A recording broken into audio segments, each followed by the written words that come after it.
안녕하세요, 문명훈입니다. 그동안 잘 지내셨나요? 저는 편의점에서 음식을 자주 사 먹는데요. 김밥이나 샌드위치, 도시락은 가성비 좋은 한 끼 식사인데다가 코시국이라 밖에 나가서 밥을 먹기가 어려워 간편식을 사서 자주 먹습니다. 그런데 편의점에 갈 때마다 새로운 제품들이 출시되어서 깜짝깜짝 놀라기도 하는데요.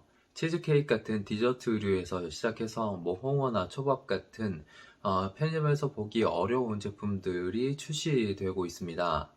제가 최근 편의점에서 가장 눈여겨본 상품은 비건 도시락이었습니다. 비건 도시락을 보면서 이제 채식이 일상의 트렌드가 되었다는 걸 새삼 깨닫게 되었습니다. 편의점뿐만 아니라 마트에서도 비건 제품들을 많이 볼 수 있는데요. 만두, 라면, 햄버거 등등등 여러 가지 제품들이 채식 재료로 만들어지고 있습니다. 과거 채식은 맛은 없지만 신념 때문에 한다는 느낌이 강했는데요. 지금은 채식 제품이 잘 나와서 한번 사 먹어보고 싶다는 생각이 듭니다. 먹방에 나오는 채식 레스토랑에 가서 한 번쯤 식사를 해보고 싶다는 생각을 방송을 보면서 했습니다.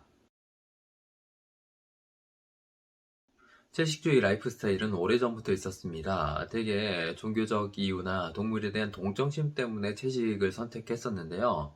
이것이 대중적인 운동이 된 것은 20세기 후반부터입니다. 모든 사회운동이 그렇듯이 사회 흐름을 바꾸려면 변화를 뒷받침할 이론적 배경이 필요합니다. 사회주의 운동의 배경에 마르크스의 이론이 있었던 것처럼 말이죠. 20세기 후반 대중적 흐름이 된 채식주의의 이론적 배경은 현대 공리주의 철학자 피터 싱어가 제공합니다. 그의 책 동물 해방은 이 분야의 바이블입니다. 피터 싱어는 채식의 이유를 동물에 대한 애정에서 찾지 않고 윤리적 근거에서 찾습니다. 그는 윤리를 행위 방식의 정당화라고 이해하는데요. 개인의 이익이나 좋고 나쁨에 따라 행위 방식이 달라진다면 보편성을 얻기 힘듭니다. 정당화하기 어려운 행위 방식이 되는 거죠. 그는 보편적으로 적용할 수 있는 윤리적인 기준을 찾았고 그 기준을 찾은 결과 채식을 해야 한다는 결론에 도달합니다. 싱어는 자신의 윤리학을 전통적인 공리주의 윤리와 구분해서 선호공리주의라고 부릅니다. 고통과 쾌락의 양을 계산하는 전통적인 공리주의와 다르게 싱어의 공리주의는 고통과 쾌락에 대한 해석, 선호에 중점을 둡니다. 저는 간혹 밤새 드라마를 몰아보는데요. 그 다음날 힘들 걸 알매도 불구하고 다음 이야기가 궁금해서 잠을 참아가며 아침까지 드라마를 봅니다. 어리석은 행동이죠. 전통적인 공리주의자라면 드라마가 가져다주는 쾌락과 그 다음날 제가 겪을 고통을 계산할 겁니다. 그런데 싱어의 윤리학은 단순히 고통과 쾌락을 계산하는 데서 그치지 않고 그 고통과 쾌락을 제가 어떻게 받아들이는지, 저의 선호가 무엇인지를 생각합니다. 고통과 쾌락의 범위를 훨씬 포괄적으로 해석하는 거죠. 그런데 전통적인 공리주의, 특히 미래 공리주의는 고통과 쾌락을 방금 싱어가 했던 것처럼 꽤나 포괄적으로 해석하기 때문에 미래 공리주의도 어떻게 보면 선호 공리주의라고 할 수 있을 것 같습니다. 싱어는 이 공리주의 윤리를 인간에게 한정하지 않습니다. 일반적으로 윤리는 인간을 대상으로 한다고 생각하기 마련인데요. 인간이 고차적인 의식을 갖고 있고 합리성을 갖고 있고 자유의지를 갖고 있기 때문에 인간이 존엄하고 양도할 수 없는 권리를 갖는다고 생각합니다. 대표적으로 칸트가 그렇죠. 칸트가 보기에 인간은 자율성을 갖고 윤리적인 세계를 만들어낼 수 있는 능력이 있기 때문에 존엄한 존재입니다. 그렇기 때문에 인간을 수단이 아닌 목적으로 대해야 하죠.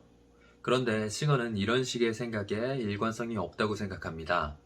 자율성, 자의식, 합리성 같은 기준을 윤리적 대상이 될 수 있느냐 없느냐를 가르는 잣대로 삼으면 인간 중에서도 이 기준을 충족하지 못하는 존재들이 있습니다. 유아나 식물인간, 지적 장애인 중에 일부는 이 기준을 충족하지 못하죠. 사실 일반 어른들 중에서도 이런 기준을 충족할 수 있는 사람이 얼마나 될까 싶습니다. 제 스스로도 평소 합리적이지 않고 수동적인 존재라고 느낄 때가 많으니까 말이죠. 대신 침팬지나 돌고래 같은 고등동물 중에서는 이 기준을 충족할 수 있는 개체가 있을 겁니다. 자율성, 자의식, 합리성을 기준으로 삼으면 문제가 복잡해지죠. 지적 능력이나 도덕성 같은 내용을 윤리적 대상이 될 수 있는 기준으로 삼으면 인간들 사이에서도 구분과 차별이 생깁니다. 실제로 인류는 지적 능력을 기준으로 흑인을 차별해온 역사를 갖고 있습니다. 때문에 싱어는 지적 능력이나 도덕성 같은 모호한 기준 대신에 고통과 쾌락을 느낄 수 있는 능력이 있느냐 없느냐를 윤리적 대상으로 삼을지 말지의 기준으로 삼자고 이야기합니다. 여기서 채식주의 논리가 시작되죠. 17세기 철학자 데카르트는 동물을 자동기계라고 표현했습니다. 그런데 오늘날의 우리는 동물을 자동기계라고 생각하기 어렵습니다. 동물도 신경계를 가지고 있고 고통을 표현하기 때문이죠. 공리주의자답게 싱어는 권리라는 표현 대신 이익이라는 용어를 사용하는데요.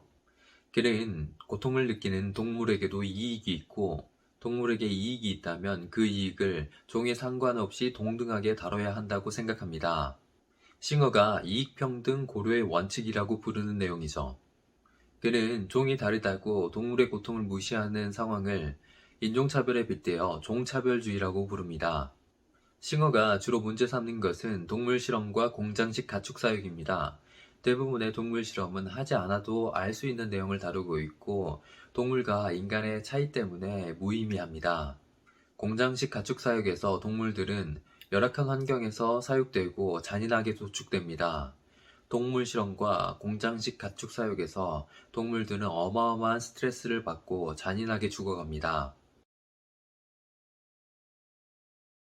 많은 사람들이 채식주의 하면 동물에 대한 동정과 공감, 애정을 떠올립니다. 그런데 이런 정서적인 이유 이외에도 채식주의에는 탄탄한 논리적인 배경이 있습니다.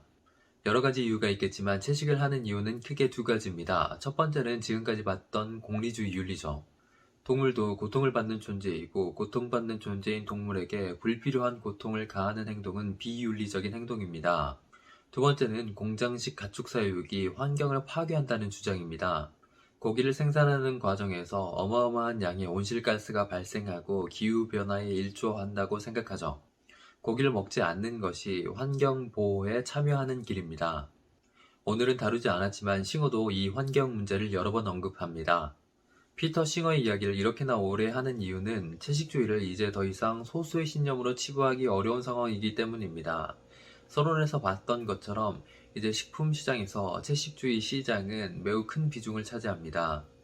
비공식적이지만 한국채식연합은 한국의 채식 인구를 150만으로 상정합니다. 이제 많은 사람들이 윤리적인 판단과 기후변화에 대한 문제의식 때문에 채식주의 라이프 스타일을 선택하고 있습니다. 채식주의자가 아니더라도 이제는 동물복지 인증을 받은 식품을 구매하고 크루얼티 프리 화장품을 활용합니다. 이런 흐름이라면 한 번쯤 채식주의에 대해 생각해봐야겠다 싶었습니다. 그럼 다음 시간에 만나요. 안녕.